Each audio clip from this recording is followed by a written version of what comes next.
So there is a very interesting study from a journal called Frontiers in Psychology in 2021, talking about what are called the two faces of envy. And the authors write, envy is like a wildfire destroying people. We feel envy for a classmate who gets a good grade or a neighbor who buys an expensive car. This kind of emotion drives our different behaviors like small stones in the heart lake, ruining our peace of mind. Scholars have defined envy as the intense, unpleasant feeling that one feels when one realizes that another has something that one strives for, pursues, and yearns for.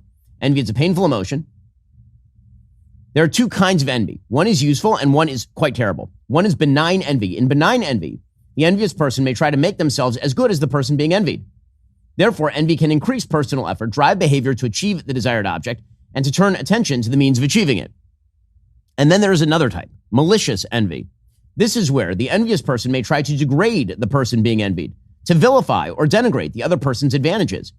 Envy can increase schadenfreude, behavior that leads to hostility and resentment. It can shift attention to the person being envied. By the way, it also leads to violence. There is literally a full commandment among the 10 that is directly about envy. You may remember it, the 10th commandment, the final one from Exodus 20:17. You shall not cover your neighbor's house, your neighbor's wife, his servant, his ox, his donkey, nor anything that is your neighbor's. God takes time out to say envy is bad. By the way, this is the only commandment that has to do with your feelings. All the rest are behaviorally driven. Right? Don't steal, don't kill, don't blaspheme, respect your parents, and all of the rest. This one is emotional. Why did God reserve one commandment for the emotion of envy?